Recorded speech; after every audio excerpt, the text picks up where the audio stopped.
أعوذ بالله السميع العليم من الشيطان الرجيم بسم الله الرحمن الرحيم الحمد لله رب العالمين والصلاة والسلام على أشرف الأنبياء والمرسلين سيدنا مولانا محمد وعلى آله وأصحابه وذرياته أجمعين وبعد. السلام عليكم ورحمة الله وبركاته. Yang dimuliakan Tuan Imam, ahli jawatankuasa masjid, tuan-tuan, puan-puan yang dikasihi sekalian kerana Allah Subhanahu Wa Taala, alhamdulillah wa syukrulillah. Marilah kita sama-sama mengucapkan juta-jutaan kesyukuran kepada Allah Subhanahu Wa Taala di atas segala nikmat yang Allah Taala kurniakan kepada kita dari mula kita lahir ke dunia ya sehinggalah ke hari ini. Nikmat yang tidak terkira dan tidak terhitung banyaknya Allah Ta'ala kurniakan kepada kita. Mudah-mudahan kita menjadi hamba-hamba Allah Ta'ala yang sentiasa bersyukur di atas segala nikmat yang Allah Ta'ala kurniakan kepada kita, insya-Allah. Alhamdulillah, terima kasih kepada pihak masjid kerana memberi peluang untuk saya kembali sekali lagi dalam kuliah duha pada kali ini.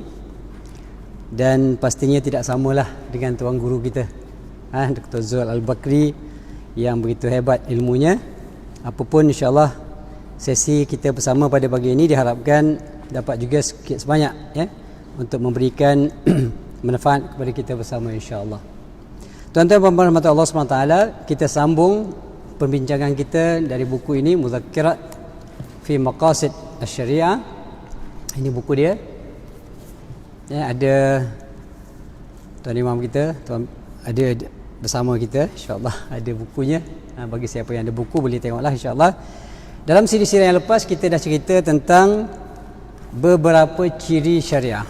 Ya, antara ciri penting dalam syariah ialah antaranya ialah disebutkan sebagai ar-rabbaniyah. Ya, yang ini kita perlu faham betul-betul syariat Allah Taala. Syariat ini memang berasal daripada Allah Subhanahu Wa Taala dan bukan ciptaan Nabi Muhammad sallallahu alaihi wasallam atau ciptaan manusia. Dalam arti kata lain, bila kita kata syariat ini datangnya daripada Allah, artinya semua hukum-hukum yang ada ya, di dalam syariat, sama ada dia berbentuk perkara yang wajib, yang sunat, yang haram, ya, yang makruh, yang harus, semuanya datang daripada Allah Subhanahu Wa Taala. Maka kita kena yakin sungguh-sungguh ya, bila datang saja daripada Allah maka wajib mesti dia baik.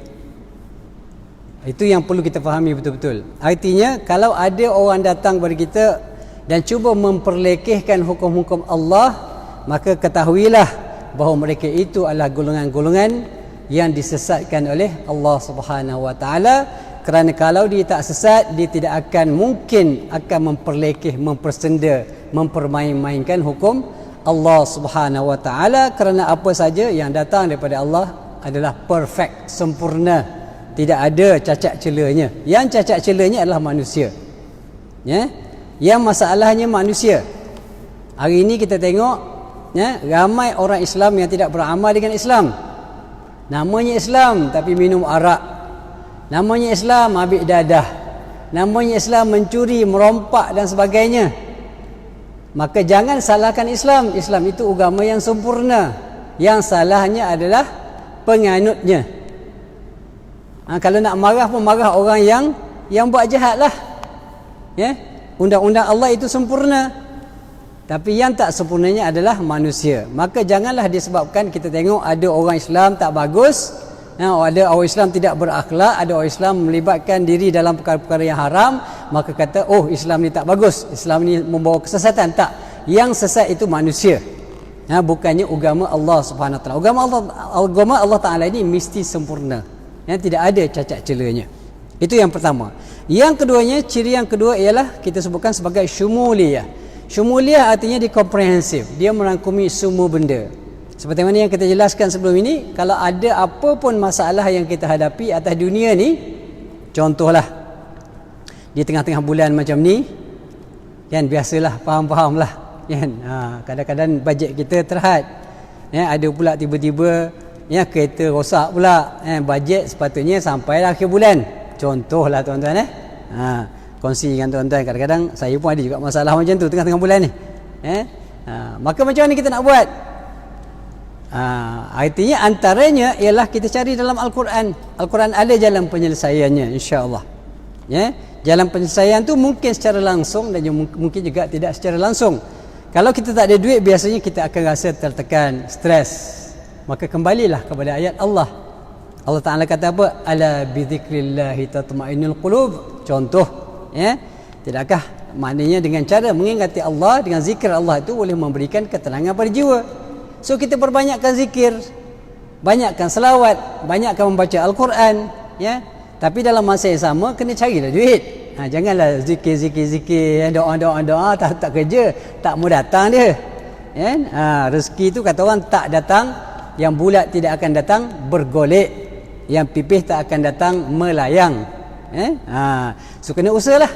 Tapi untuk memberikan ketenangan jiwa kepada kita, antaranya ialah kita kembali kepada Al-Quran. Banyak berzikir, banyak berdoa, banyak bangun tengah malam berdoa, minta Allah. Sebab rezeki ini adalah milik Allah Subhanahu Wa Taala. Kita biasa baca, wa man yattaqillaha yaj'al lahu makhraja, wa yaj'alhu wa yarzuqhu min haitsu la yahtasib. Tapi masalahnya ayat Al-Quran ini digantung di dinding. Baguslah. Baguslah daripada kita letak gambar artis kat dinding tu, baiklah letak ayat Quran. Tapi kita kadang-kadang salah faham. Yang kita tulis itu tuan-tuan, wa may yattaqillah, siapa yang bertakwa kepada Allah, yaj'al lahu makhraja, Allah Taala akan berikan jalan keluar pada dia. Apa masalah pun kalau kita bertakwa kepada Allah, Allah akan tunjuk jalan keluar, jalan penyelesaian bagi kita. Wa yarzuqhu min haitsu la yahtasib, artinya Allah Taala akan berikan rezeki kepada dia tanpa disangka-sangka bila kita takwa kepada Allah. Tapi kalau kita letak gantung dekat frame cantik-cantik dekat dinding, baca pun kadang-kadang tidak, apatah lagi menghayatinya, maka dia tak akan bawa rezeki tuan-tuan. Tak akan bawa rezeki dengan hanya semata-mata menggantungkan ayat di dinding-dinding, tak akan membawa rezeki tuan-tuan. Ini keyakinan saya lah. Sebab Allah Ta'ala bila turunkan ayat, dia bukan suruh kita gantung kat dinding.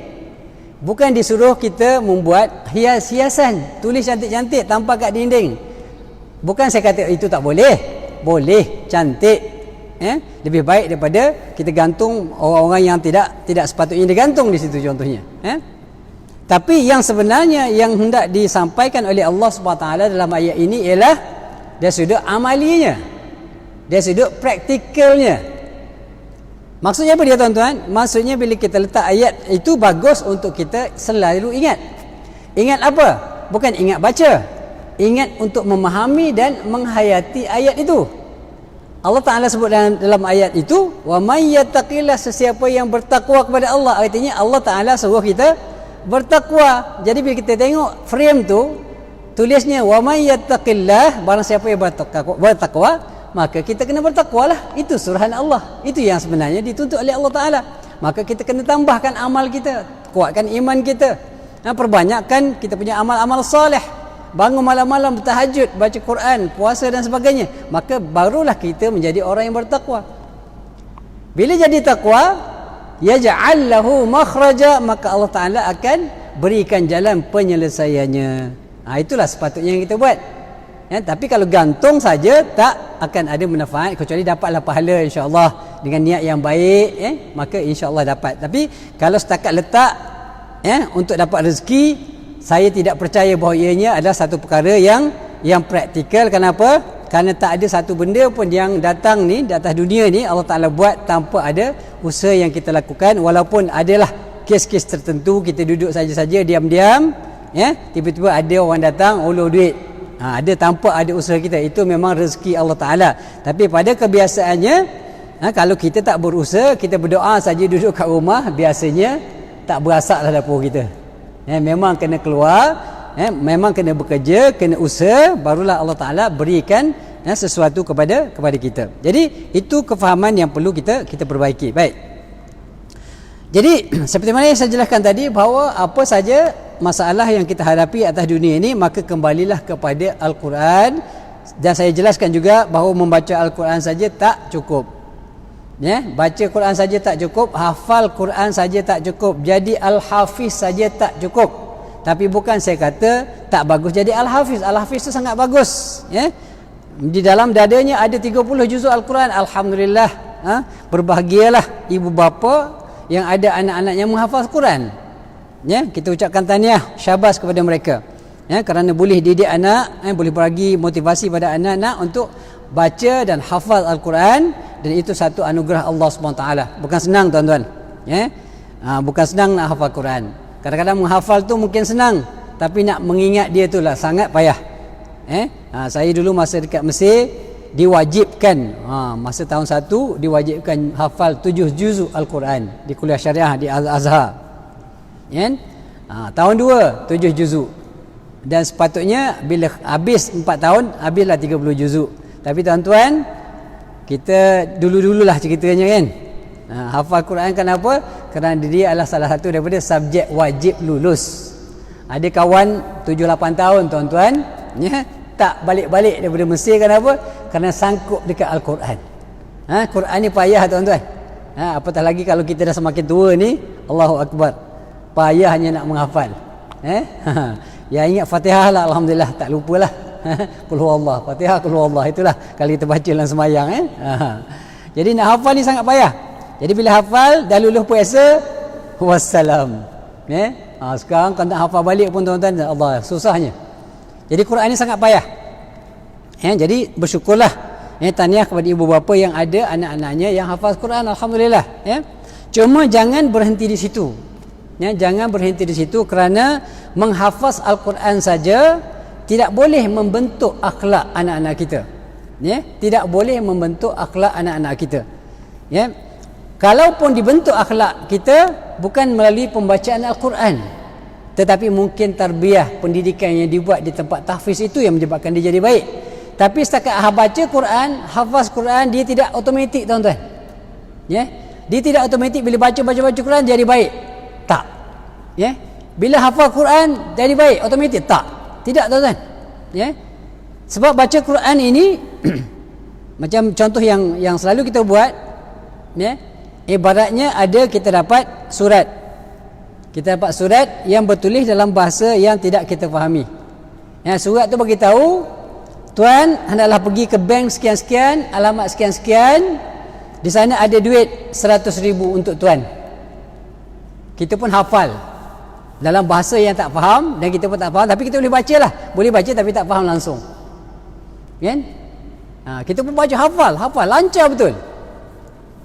Lepas beberapa bulan dah tamat tempoh, datanglah kawan yang tahu. Oh, dia kata tahniah, dapat duit 100,000. Masya Allah, rezeki. Mana pula awak tahu? Itu surat tu. Kita dah hafal dah surat tu. Tapi rupanya dah expired, dah tak pakai. Dapat tak tuan-tuan duit tu? Tak dapat. Sama juga dengan Al-Quran, cuma bezanya Al-Quran ni kita baca dapat pahala. Surat tu tak adalah dapat pahala, cuma tak dapat duit lah. Tak dapat duit lah. Sedangkan dengan jelas sebut ada 100,000, tapi tulisannya yang kita tak faham. Sehinggalah ada orang yang tunjuk pada kita, bacakan pada kita, maka kita faham. Tapi pada masa itu menyesal tak? Sudah. Sebab bukan senang nak dapat peluang macam tu contohnya. Sama dengan Al-Quran tuan-tuan. Kalau kita baca saja, tak ada orang tunjuk pada kita macam mana nak memahami Al-Quran, tak ada orang memberikan tafsiran pada kita, maka kita tak faham. Kalau tak faham, macam mana nak dapat manfaat daripada Al-Quran? Macam mana nak dapat hidayah? Macam mana kita nak baik? Macam mana kita nak beramal kalau kita tak faham? Baca Quran cerita pasal syurga, tapi mood kita sama je. Sedih juga. Baca tentang syurga pun sedih juga. Baca pasal neraka pun sedih juga. Sama je dia punya mood dia. Sepatutnya mood baca Quran ni ubah-ubah tuan-tuan.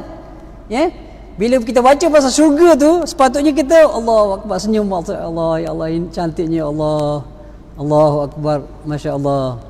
Dia punya ganjaran pahalanya ada berada dalam syurga, tajri min tahtihal anhar, jannatin tajri min tahtihal anhar. Mana dalam syurga tu ada dalam kebun-kebun yang sangat cantik, yang mengalirnya di bawahnya anak-anak sungai. Allah, kita pun bayar, Allahu Akbar, hebatnya syurga ni.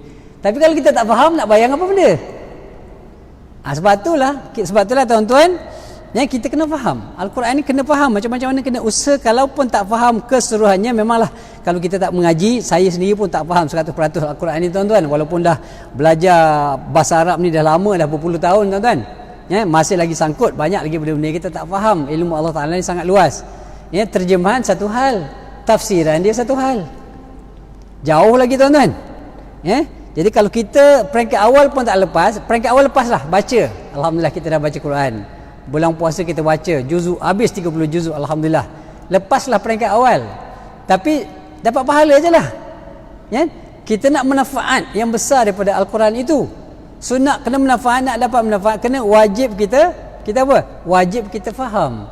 Macam mana nak faham? Kena belajarlah. Alhamdulillah tuan-tuan datang ke masjid, datang ke surau, ya, duduk dalam majlis-majlis ilmu, itu di antara kaedah untuk kita belajar memahami Al-Quran. Salah satunya. Selain daripada tu, hari ini kita ada banyak sumber yang boleh kita belajar. Buka YouTube tuan-tuan, dengar Quran, dengar tafsir Quran. Banyak ulama-ulama hebat-hebat kita dalam YouTube tu. Bukalah, dengarlah. Itu pun kaedah kita belajar. Ya? Cuma kena hati-hatilah. Kadang-kadang website ini nampak macam Islam sangat.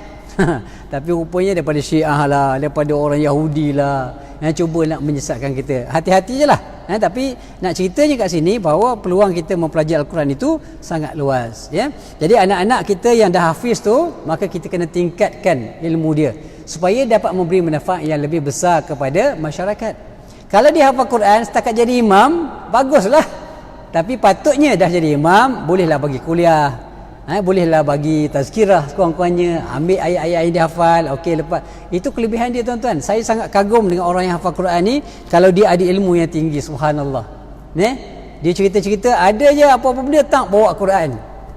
Macam saya ni kena refer dulu, kena cari Quran dulu bila kita ni bukan hafiz tuan-tuan. Orang yang hafiz ni subhanallah, kalau dia alim pula, orang yang berilmu, masya-Allah, hebat dia.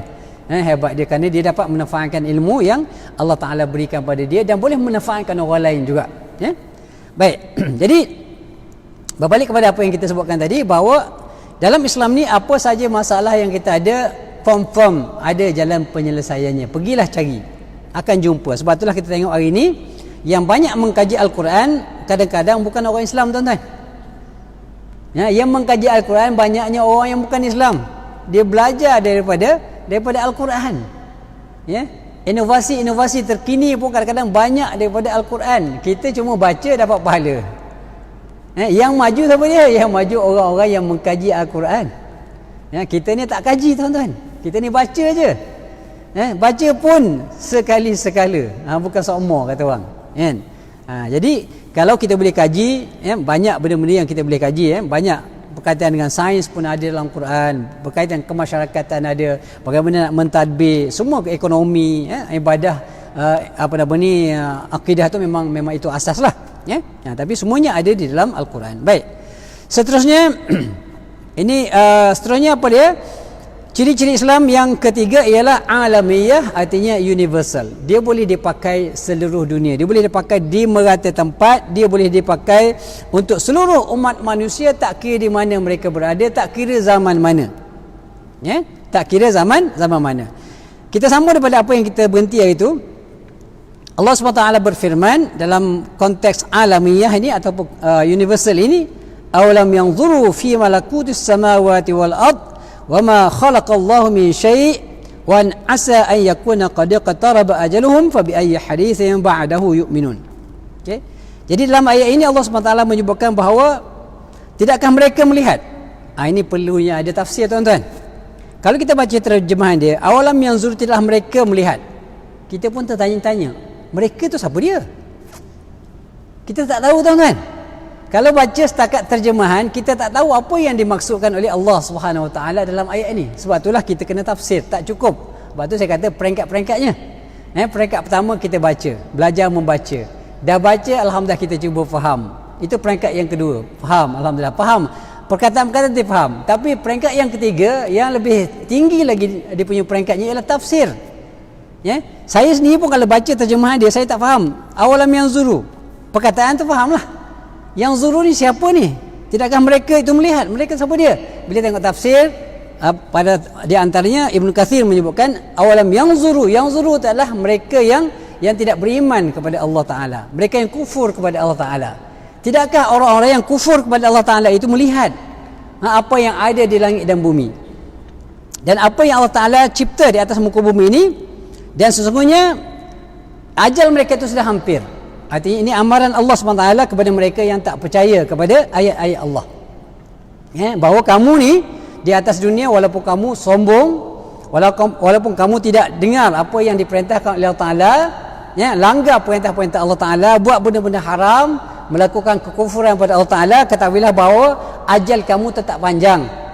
Kamu maknanya tidak akan lama berada di atas muka bumi ini. Kamu pasti akan bertemu dengan Allah Al-Khaliq. Fa bi ayyi haditsin ba'dahu yu'minun? Mana lagi lah ayat yang kamu akan percaya, mereka itu kamu percaya, kalau bukan ayat Al-Quran? Mana lagi ayat yang boleh dipercayai? Dalam dunia ni tuan-tuan, tidak ada kalam yang lebih betul, yang lebih baik daripada kalam Allah Subhanahu wa Ta'ala. Jadi kalau kalam Allah, kalau ayat Allah pun tak boleh percaya, mana lagi ayat yang boleh percaya? Sepatutnya begitu. Tapi hari ini terbalik tuan-tuan. Hari ini terbalik. Ramai orang yang mencari ayat-ayat selain daripada ayat-ayat Allah Subhanahu wa Ta'ala. Dan itulah yang menyebabkan punca berlakunya kesesatan di kalangan manusia hari ini. Kenapa? Kerana mereka itu jauh daripada ayat-ayat Allah Subhanahu wa Ta'ala. Kemudian seterusnya Allah SWT berfirman, Tabarakalladzi nazzala al-furqana ala 'abdihi liyakuna lil 'alamin nadhira. Maha suci Allah yang menurunkan Al-Quran ke atas hambanya untuk apa? Lil 'alamin nadhira, untuk memberi amaran, peringatan kepada seluruh alam. Para ulama menyebutkan bahawa maksud alam itu termasuk manusia, termasuk jin, dari sudut syariatnya, tetapi dari sudut matlamat ataupun kemanfaatan yang boleh diterima, alamin itu seluruh apa yang ada di atas muka bumi ini, termasuklah manusia dan jin, dan juga makhluk-makhluk yang lain, termasuk binatang, haiwan, tumbuh-tumbuhan, langit dan bumi, semuanya akan mendapat manfaat daripada syariat Allah Subhanahu wa Ta'ala. Artinya apa? Artinya kalau kita jalankan syariat Islam, kalau kita jalankan undang-undang Allah, kita laksanakan semua hukum-hukum Allah dalam semua kehidupan kita, maka dunia ni akan aman. Tidak ada peperangan kalau manusia kembali kepada ajaran Allah. Tidak ada orang nak mencuri kalau manusia kembali kepada ajaran Islam. Tidak ada orang nak merampak, tidak ada orang nak menipu, tidak ada orang nak buat maksiat. Yang ada cuma manusia-manusia yang baik-baik, yang taat kepada Allah, kerana dalam Al-Quran itu, dalam syariat itu penuh dengan ajaran-ajaran yang membawa manusia kepada kebahagiaan. Bukan saja manusia, tetapi juga jin dan juga makhluk yang lain. Kalau kita tengok tuan-tuan, kita rasa bahawa syariat ini untuk manusia saja, sebenarnya untuk makhluk-makhluk lain juga. Kenapa binatang-binatang yang ada di sekitar kita, yang kita tengok hari inilah, kucing-kucing, kucing-kucing, walaupun ada sebahagian manusia yang masukkan kucing dalam washing machine, itu terpencil lah, tapi secara umumnya manusia tak buat macam tu. Tapi kalau ada tu ada masalah, masalah mental dan sebagainya, dia buatlah. Kalau kita orang yang biasa ni tuan-tuan, orang yang yang ada pegangan, maka dia tak akan buat benda macam tu. Kita tengok pun kesian, letak kucing dalam washing machine, putarkan dia, spinnya dia sampai mati kucing tu. Itu satu penyeksaan. Kalau orang ada iman, dia tak akan buat tuan-tuan. Walaupun mungkin tak ada orang tengok pun. Kita tengok kucing, katalah kita tak berapa suka kucing, tapi kita tak adalah sampai beri sepak terajang dia. Ada orang pergi cucuk mata dia, subhanallah. Jadi kucing-kucing pun selamat tuan-tuan dengan ada agama Allah Subhanahu taala. Kenapa? Kerana kita ni kadang-kadang kita nak marah kucing. Kadang-kadang dia curi lauk kita tuan-tuan. Kita ada seekor je lauk kat rumah kan. Tiba-tiba buat lari, nampak dia buat lari kan. Punyalah marah, itu je satu-satunya lauk makan tengah hari kita dengan keluarga contohnya. Buat lari, nak marah tuan-tuan, nak marah. Tapi kita tak adalah sampai pergi sepak terajar ni, pukul dia sama mati, tak. Sebab apa? Kita ada syariat. Syariat mengatakan kamu tidak boleh menyiksa binatang. Maka kucing pun dapat manfaat daripada syariat. Kucing pun dapat manfaat daripada syariat kita. Kita marah nyamuk tuan-tuan. Marah nyamuk. Tapi kita tak buat macam ni tuan-tuan. Tangkap nyamuk pelan-pelan, pergi dia seksa dia. Cabut dia punya dia punya kepak satu kan. Padan muka kau nak gigit sangat macam tu. Ada kita buat, tak buat. Kenapa? Kerana itu dilarang dalam Islam. Tak boleh tuan-tuan. Nak bunuh-bunuhlah. Sebab dia dia nak cuba membunuh kita. Nyamuk ni pembunuh juga kena Aedes tu memang pembunuh lah. Tapi nak bunuh-bunuhlah. Tapi seksa boleh. Pergi potong kaki dia, potong kepak dia. Tak boleh tuan-tuan, haram hukum dia. Menyeksa binatang pun. Kenapa tak boleh? Kerana itu larangan daripada Allah. Tak boleh menyeksa binatang-binatang ataupun apa saja binatang makhluk, Kalau kita pun boleh bunuh bila dia memberikan mudarat kepada kita, barulah kita boleh bunuh. Itu bunuh, bukan menyeksa. Menyeksa lain, bunuh lain tuan-tuan. Contoh. Jadi makhluk yang sekecil nyamuk itu pun selamat bila syariat itu dilaksanakan oleh manusia. Nampak kehebatan Islam tuan-tuan? Itulah gambarannya bahawa apa saja yang datang daripada Allah SWT, dia akan membawa kebaikan bukan hanya kepada manusia dan jin, tetapi seluruh makhluk yang ada di atas muka bumi ini akan mendapat manfaat. Sebab itulah tuan-tuan, saya sebutkan tadi, kalau Islam ini dilaksanakan di seluruh dunia, aman. Aman seluruh dunia ni tuan-tuan. Peperangan tak akan berlaku kerana peperangan itu dia melibatkan pembunuhan. Pembunuhan ini kalau bukan kerana menegakkan agama Islam, maka dianggap pembunuhan itu dia panggil ghair haq. Pembunuhan yang tidak hak, yang tidak dibenarkan dalam Islam. Bunuh ni ada benda yang memang boleh bunuh tuan-tuan. Dalam syariat Islam pun boleh membunuh, tapi bunuh siapa? Antaranya orang yang boleh dibunuh dalam Islam, bahkan bunuh dapat pahala. Ada juga bunuh dapat pahala tuan-tuan. Bunuh apa? Bunuh manusia. Bunuh manusia ada masa dapat pahala. Masa bila? Bila dia melakukan zina. Itu dapat pahala. Sebab apa? Melaksanakan undang-undang Allah. Dapat pahala tuan-tuan. Hakim yang melaksanakan undang-undang bagi orang berzina, lelaki dan perempuan, kalau dia berzina, dia kenapa? Kena rejam sampai mati. Rejam. Orang yang ambil batu, bismillahirrahmanirrahim, pong baling. Kena kepala orang berdarah. Pong berdarah. Memancuk-mancuk darah dia. Dapat pahala tuan-tuan. Pada asasnya kalau kita buat itu menyeksa orang tak boleh, menyeksa manusia, binatang pun tak boleh. Tapi oleh kerana dia mengikut syariat Allah, bila kita baling dapat pahala.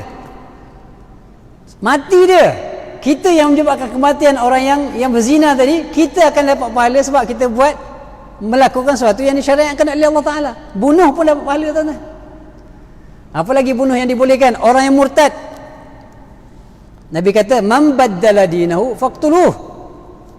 Barang siapa yang murtad daripada agama Allah Subhanahu Wa Taala, maka Nabi kata apa? Faqtuluh, maka hukumlah dia dengan hukuman mati.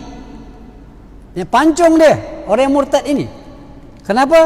Karena murtad ini dia telah mempermainkan agama Allah. Yang murtad ini dia akan membawa fitnah kepada Islam. Kalau kita tak hukum dia, apa jadi? Orang murtad.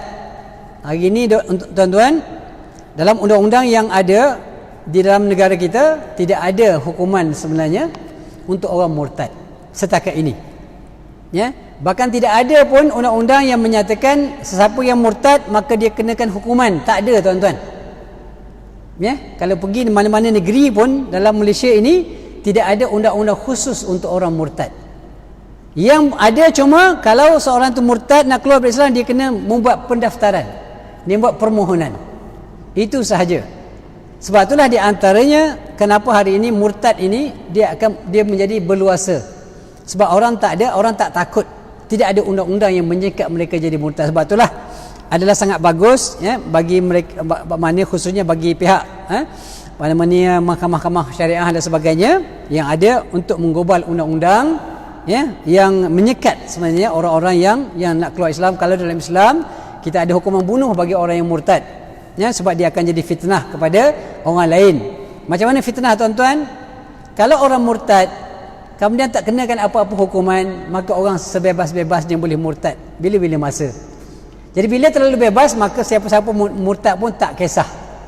Engkau tanggung sendirilah. Kamu murtad, kamu mati dalam keadaan murtad, kamu masuk neraka, habis. Tak ada hukuman. Bila tak ada hukuman, manusia akan buat apa saja yang mereka suka. Sebab itulah hari ini kita tengok macam-macam undang-undang. Bahkan kita pun hari ni ada PKPB, kan? Kalau langgar SOP boleh denda. Tak pakai mask di tempat yang ramai orang boleh kena denda RM1,000. Kenapa perlu denda, tuan-tuan? Kenapa perlu undang-undang? Sebab tak ada undang-undang, manusia akan buat sewenang-wenangnya, akhirnya jadi macam Amerika, kan? Juta kesnya, kan? Kes COVID. Sebab apa? Mereka nak kebebasan, mereka tak nak diskat, kan? Human rights, hak-hak asasi manusia. Jangan nak paksa kami pakai mask. Kami nak pakai, kami punya pasal. Jangan nak jarak-jarakkan kami. Kami tak nak jarak pun, kami punya pasal. Kalau mati, kami tanggung. Kebebasan punya pasal, tuan-tuan. Sebab itulah negara Eropah, kita tengok memanglah kesnya juta-juta, tuan-tuan. Dahsyat, ratus ribu mati. Kenapa? Kerana mereka tak nak ada undang-undang. Jadi kita dalam hidup manusia ni, tuan-tuan, memang ada kebebasan yang Allah Ta'ala berikan pada kita, tapi kebebasan yang tidak mutlak. Kebebasan yang tidak mutlak. Maksudnya apa dia? Maksud kita bebas, tapi kita kena buat dalam arti kata kita tidak boleh buat suatu benda yang boleh memberikan maknanya mudarat kepada diri kita dan juga kepada orang lain. Ya, baik. Jadi berbalik pada ayat yang kita bacakan tadi, tuan-tuan, Allah Ta'ala menyebutkan bahawa Al-Quran ini diturunkan oleh Allah Ta'ala sebagai nazir, sebagai peringatan. Dia basyiran wa nadhira. Ada dua benda dalam ayat ini disebutkan nazir. Nazir ni amaran, tuan-tuan. Ya. Kenapa perlu amaran? Kerana manusia ni pada tabiatnya dia mudah lupa. Dia kena nak ingat seumur. Kena diperingatkan. Ya. Sebab kalau tidak dia akan lupa. Contoh mudahlah, kalau kita ada anak dekat rumah, tuan-tuan, walaupun dah mungkin umur tu dah berbelas-belas tahun dah, anak kita kadang-kadang waktu solat pun nak kena ingatkan juga. Kalau tidak dia, kata orang Kelantan, galik. Mana asyik dengan apa yang dia buat hari ni dengan gadget-gadget yang adanya, kan? Kadang-kadang tak sedar, tuan-tuan. Kalau kita tak tegur, solat, ni dah sampai waktu solat, kalau kita tak tegur, tak peringatkan, kadang-kadang mereka lupa. Itulah tabiat semula jadi manusia, nak kena beringat seumur. Bukan kanak-kanak je, kadang-kadang orang dewasa pun perlu diperingatkan. Sebab itulah azan itu di antara kaedah memberikan peringatan kepada umat Islam khususnya. Dah sampai waktu, hayya 'alas salah, jom kita solat.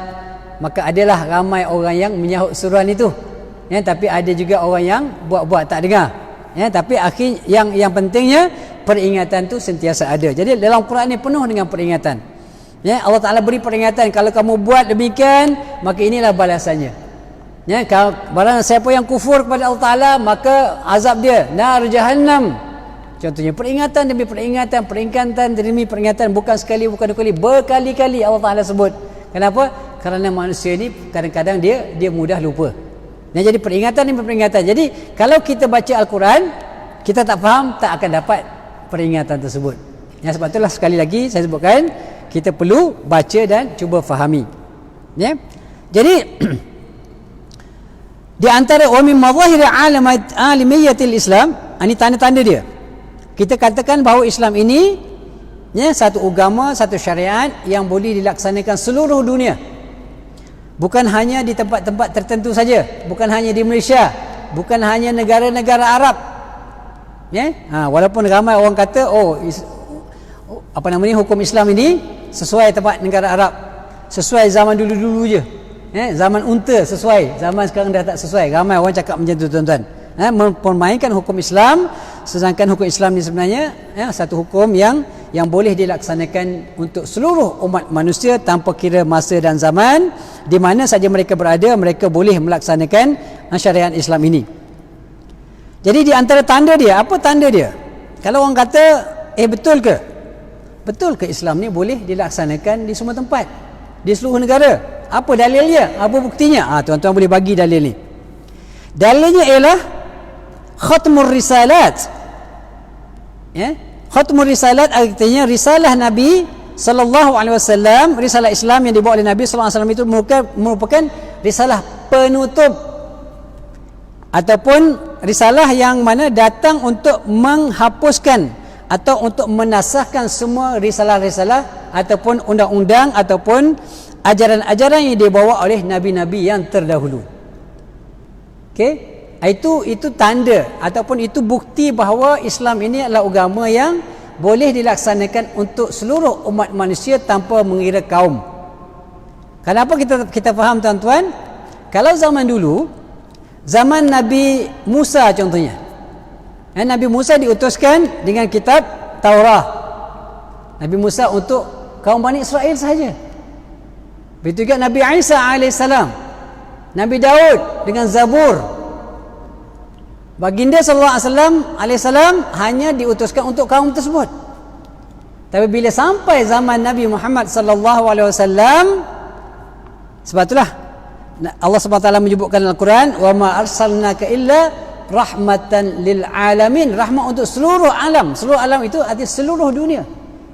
Bukan hanya untuk orang Arab, bukan hanya untuk kaum-kaum tertentu, bukan untuk bangsa-bangsa tertentu, tetapi untuk seluruh umat manusia walau di mana mereka berada. Walaupun di kutub utara contohnya, jauh di Antartika pun Islam boleh dilaksanakan di sana.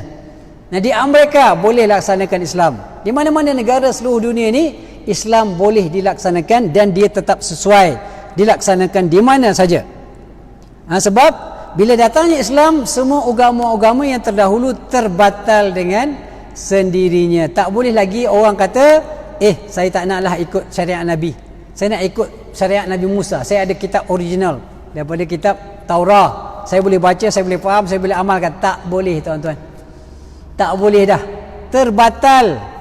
Semua syariat-syariat di zaman Nabi-Nabi terdahulu terbatal dengan kedatangan syariat yang dibawa oleh Nabi sallallahu alaihi wasallam. Jadi tak boleh pakai. Tak boleh lagi pakai syariat-syariat yang terdahulu. Bahkan kalau sekiranya ada lagi nabi-nabi yang datang selepas Nabi Muhammad, maka mereka juga akan turut mengikut syariat Nabi Muhammad sallallahu alaihi wasallam. Tapi tak adalah. La nabiyya ba'dah, maknanya tidak ada lagi nabi selepas Nabi sallallahu alaihi wasallam. Itu di antara hujah lah. Kalau hujah kita, kalau orang tanya betul tak syariat Islam ini boleh sanakan seluruh dunia dan untuk seluruh manusia, maka jawapannya boleh, dan ini dijelaskan dalam Al-Quran. Maknanya Allah Taala menyebutkan, auzubillahi minasyaitonir rajim, wa may yabtaghi ghairal islami dinan falan yuqbala min wa huwa fil akhirati minal khasirin. Barang siapa yang mencari selain daripada Islam sebagai agama, maka tidak akan diterima daripadanya, dan dia akan menjadi di akhirat nanti mereka menjadi di antara golongan-golongan yang rugi. Maksudnya tuan-tuan, walaupun di mana mereka berada, mereka wajib menerima Islam. Dan satu-satunya agama yang diterima oleh Allah Ta'ala adalah Islam. Walaupun mungkin mengikut ajaran agama-agama lain, mereka mengatakan agama mereka lah. Orang Yahudi kata agama Yahudi lah yang benar. Orang Kristian dia kata Kristian lah agama yang benar. Yang Buddha pun Buddha dia kata dia lah agama yang benar, agama lain sesat. Tapi kita tetap berpegang dengan penuh keyakinan berdasarkan pada firman Allah Ta'ala, barang siapa yang mengambil selain daripada Islam, falan yuqbala min, tidak akan diterima daripadanya agama tersebut, wa huwa fil akhirati minal khasirin, dan dia akan menjadi manusia-manusia yang sangat rugi di hari akhirat. Kenapa rugi tuan-tuan? Kerana bila orang itu tidak Islam, semua amalan-amalan yang dibuat tak pakai belaka. Ada orang Islam, ada orang yang bukan Islam tapi baik hatinya. Ada jiran-jiran tetangga kita yang tidak beragama Islam, Kristian kadang-kadang, beragama Buddha tapi sangat baik. Bila ada apa-apa perayaan, dibawanya buah lima dekat kita, baik. Tak pernah menyakiti hati kita. Kalau duduk di pasang muzik pun tidaklah kuat-kuat sangat, sebab dia tahu mengganggu jiran dia. Sangat baik tuan-tuan. Tak pernah menyakiti hati kita, sangat friendly, bertegur siapa, ramai. Dan bahkan yang menarik tuan-tuan, ramai orang yang bukan Islam sangat pemurah.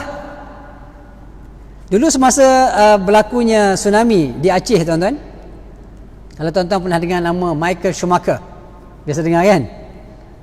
Yang F1 punya tu, racer. Dia di rumah tuan-tuan berapa banyak? Tak banyak lah, 1 juta USD. Lebih kurang 3 juta lah Malaysia, 3-4 juta RM. Dia tak Islam, tapi jiwanya baik, jiwanya halus.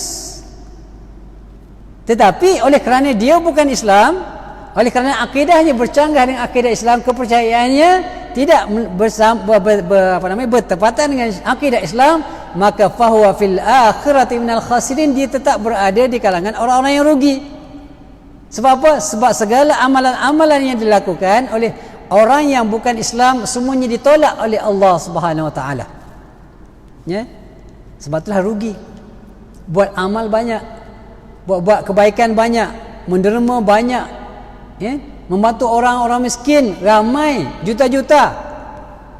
Bill Gates ada foundation dia, ya, ada foundation dia, bantu ramai manusia, maknanya orang-orang yang susah di seluruh dunia. Tapi dia tidak Islam, fahuwa fil akhirati minal khasirin, dia tetap menjadi orang-orang yang rugi di akhirat. Kenapa? Kerana semua amalan-amalan yang dilakukan tidak diterima oleh Allah Subhanahu wa taala, bahkan dia akan dicampakkan oleh Allah taala kalau mati dalam keadaan tidak beriman ke dalam neraka Allah Subhanahu wa taala. Mana lagi ada kerugian yang lebih besar, tuan-tuan? Ya, mana ada lagi kerugian yang lebih besar daripada kerugian kita dicampakkan oleh Allah taala dalam neraka, dia diberi azab dengan sebegitu hebat di hari akhirat nanti.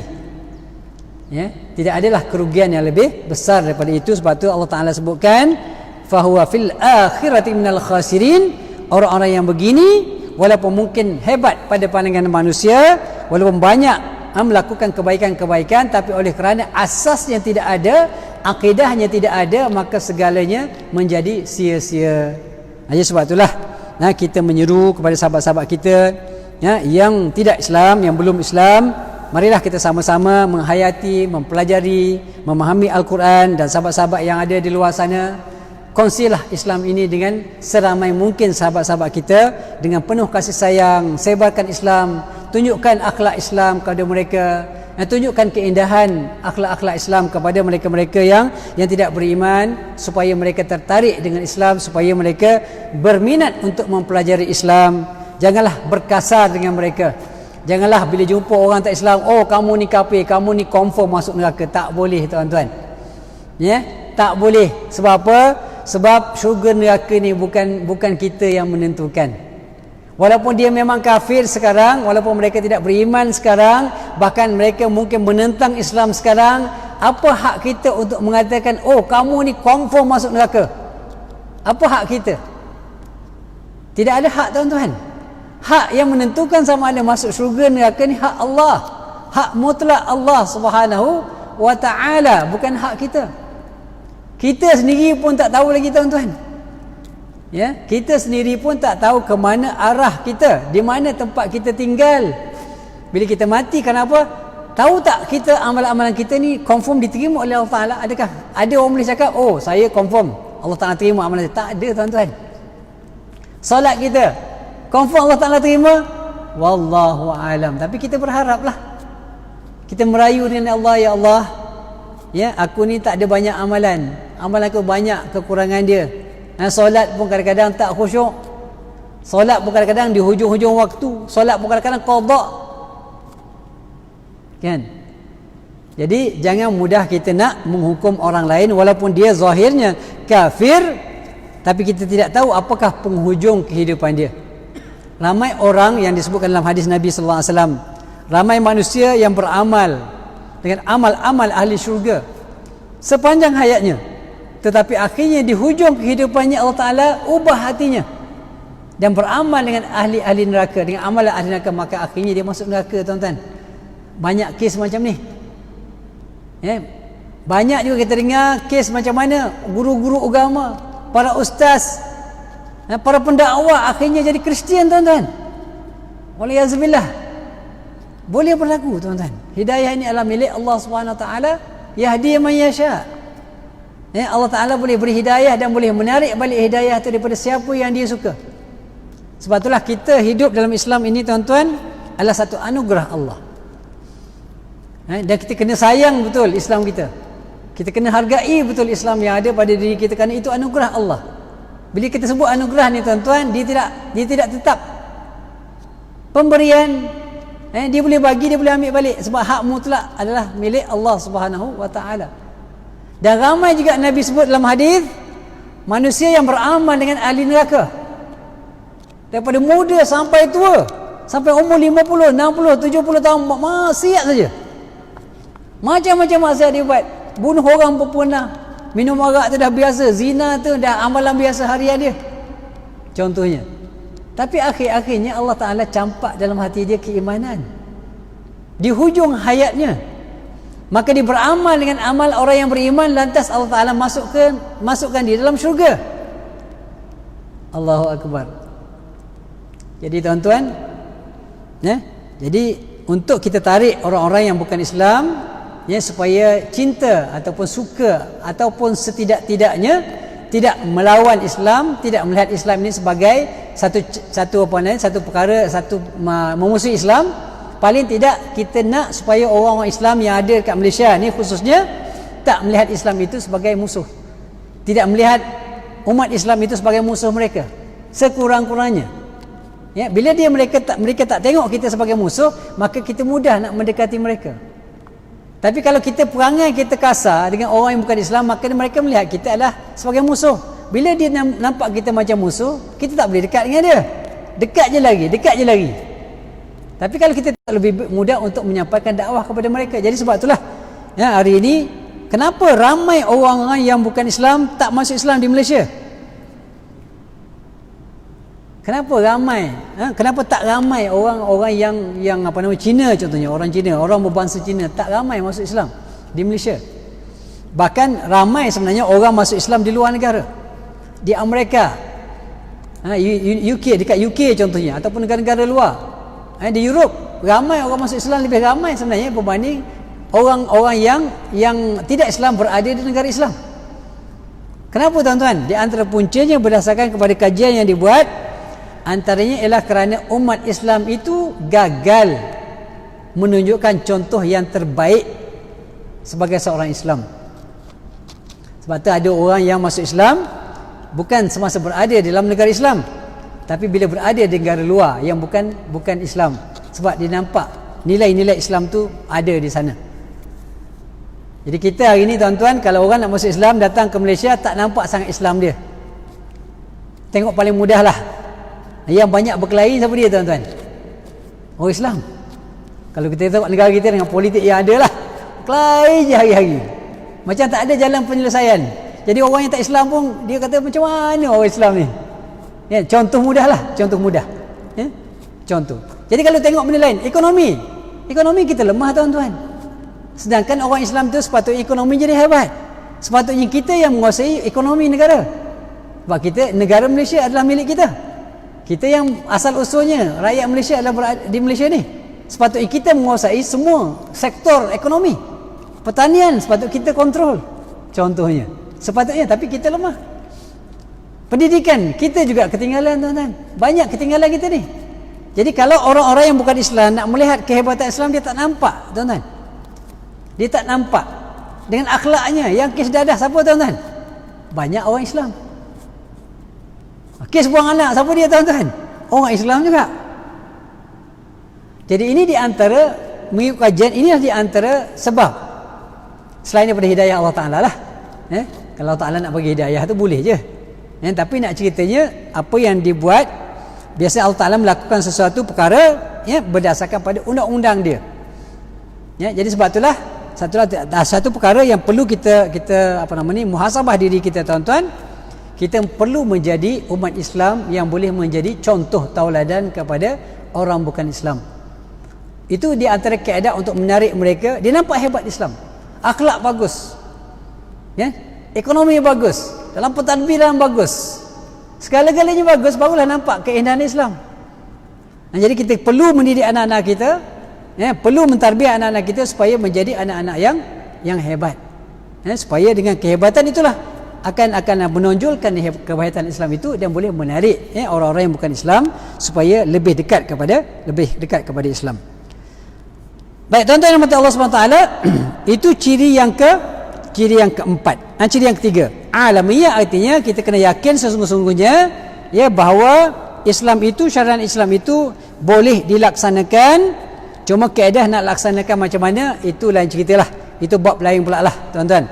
Sebab kalau kita di negara kita Malaysia yang majoriti Islam pun masih lagi belum dapat untuk melaksanakan Islam, apatah lagi kalau kita nak laksanakan undang-undang Islam ni negara-negara yang bukan Islam. Dia memang menjadi satu kesukaran yang amat luar biasa lah. Tapi kita perlu memahami dan meyakini bahawa kalau kita cerita tentang perundangan sistem kehidupan manusia, tidak ada undang-undang dan sistem yang lebih baik dan lebih sempurna daripada sistem Islam. Kalau saya ambil contoh yang mudahnya lah, undang-undang jenayah. Hari ini selepas kemerdekaan kita lebih daripada 63 tahun tuan-tuan, kita merdeka. Sistem yang kita gunakan adalah sistem British. Sampai hari ini pun kita tak dapat lihat jalan penyelesaian terbaik bagi penyelesaian kes-kes jenayah. Jenayah hari ini tuan-tuan berluasa di mana-mana saja. Kita duduk di rumah kita pun tak aman. Kunci depan belakang semua kunci pun orang boleh masuk juga. Tak aman tuan-tuan. Hari-hari ada kes curi, hari-hari ada kes bunuh, hari-hari ada kes rogol, kes merompak, macam-macam tuan-tuan. Macam-macam kes jenayah ada. Sebab apa? Antara sebab selagi mana kita tidak kembali kepada ajaran Islam, selagi mana kita tidak sanakan undang-undang Islam, selagi itulah kita akan menghadapi berbagai-bagai masalah jenayah. Itu tak lagi masalah-masalah lain. Masalah jenayah saja pun tuan-tuan, cara kaedah terbaik ialah melalui kaedah Islam. Kaedah Islam itu adalah kaedah yang terbaik. Baik tuan-tuan. Ciri yang seterusnya ialah al-wasatiyah. Baik, al-wasatiyah maksudnya apa dia tuan-tuan?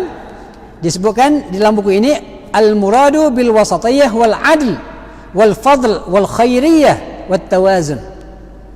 Kita duk biasa dengar bila sebut wasatiyah ni pertengahan. Sebenarnya dia bukan pertengahan tuan-tuan. Dia adalah keseimbangan, seimbang. Wasatiyah ni adalah keseimbangan. Seimbang di antara urusan-urusan dunia dan urusan-urusan akhirat. Itu seimbang. Maksudnya tawazun. Seimbang. Yang dimaksudkan juga disebutkan di sini huwa al-adl. Keadilan itu termasuk wasatiyah. Maksud wasatiyah al-fadl, segala bentuk kelebihan, wal khairiyah, segala bentuk kebaikan, dan juga at-tawazun, keseimbangan. Kalau kita seimbang dalam apa yang kita lakukan di atas dunia ini, contohnya disebut dekat sini, fal islamu dinul wasat fi kullil umur aqidatan wa syari'atan wa akhlaqa. Islam itu agama yang seimbang dalam semua perkara. Seimbang artinya tidak berlebih-lebihan. Dari sudut akidah tidak boleh berlebih-lebihan. Bukan tak berlebih-lebihan maksudnya kita percaya sikit-sikit, tak. Berlebihan itu artinya kita tidak terlalu ekstrim. Ekstrim maksudnya contoh, bila kita kata akulah Islam, dan bila Allah Ta'ala sebut dalam Quran yang kita baca tadi, wa may yabtaghi ghairal islami dina falan yuqbala minhu fa huwa fil akhirati minal khasirin, kita pun yakin betul-betul Islam adalah agama yang sebenar, maka kita pergi perangi. Kafir ni boleh bunuh semua ni, halal darah. Itu dia panggil ekstrim. Tak boleh tuan-tuan. Kita beriman, alhamdulillah, kita kena beriman dengan mantap. Tak boleh iman sikit-sikit, tak boleh percaya sikit-sikit, tak. Yakin betul-betul bahawa Islam itulah agama yang sebenar, akidah yang kita anuti, akidah yang benar, tetapi kita tidak boleh menghina dan mengejek, mempermain-mainkan agama yang lain. Bila kita mula mengejek, kita menghina agama-agama lain, maka mereka akan menghina agama Islam. Maka itu dilarang di dalam Islam. Tak boleh. Maka itu dianggap sebagai maknanya tidak lagi ada wasatiyah, sudah melampau. Tak boleh tuan-tuan. Dalam akidah tidak boleh melampau. Begitu juga disebutkan sini syariatan.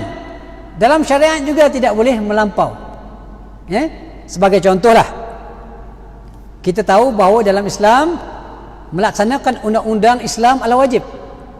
Maka kita pun baca, waman lam yahkum bima anzalallah fa ulaika humul kafirun. Kalau siapa yang tak beramal dengan Islam, maka dia adalah orang kafir. Maka orang tak amal Islam, mu ni kafir semua. Itu namanya tidak wasatiyah. Maknanya tidak seimbang. Begitu juga dari sudut akhlak. Dari sudut akhlak je kita kena seimbang semuanya. Semuanya kena seimbang. Artinya dia tidak keterlaluan. Seimbang artinya dia sama berat. Kalau kita cerita tentang ibadah juga kena seimbang, tidak keterlaluan. Ya, sebab kalau kita sebut sederhana ni tuan-tuan, kadang-kadang dia memberikan makna yang menyebabkan kita jadi lemah. Bersederhana dia bagi saya melihat bahawa maksud mana yang disebutkan di sini ialah mana keseimbangan, seimbang kehidupan kita di antara dunia kita dengan keakhiratan kita. Artinya kalau kita beramal, ya, contoh kalau kita solat, boleh tak kita solat sepanjang malam tak tidur? Dia sudah hukum, boleh? Dia hukum. Ya, boleh tak kita puasa tak buka-buka puasa? Artinya hari-hari kita puasa. Boleh. Tapi ini ditegur oleh Nabi sallallahu alaihi wasallam. Sebagai penutupnya tuan-tuan, ada berapa minit lagi? Insya-Allah. Oh dah 9.30 dah. Okey, oleh kerana dah 9.30, ya, kita reserve cerita tu di masa akan datang insya-Allah tuan-tuan. Jadi sebagai conclusionnya, bab yang apa namanya ciri yang keempat ni kita maknanya disebutkan sebagai mesti kita melakukan suatu amalan itu dengan cara seimbang di antara amalan-amalan dunia dan juga amalan-amalan akhirat. InsyaAllah kita akan sambung lagi bicara kita dalam bab ini insyaAllah di masa-masa yang akan datang insyaAllah. Jam pun dah menunjukkan 9.30. Kita berhenti di sini insyaAllah. Mudah-mudahan yang ada kebaikannya insyaAllah, yang baik daripada Allah SWT, yang lemah yang kurang adalah kelemahan saya sendiri. Minta maaf banyak-banyak, dan sekali lagi terima kasih kepada semua yang hadir. Begitu juga sahabat-sahabat yang di Facebook pun ada juga, ramai juga yang menonton. Terima kasih banyak. Aqulu qauli hadza wa astaghfirullah li wa lakum. Wassalamualaikum warahmatullahi wabarakatuh.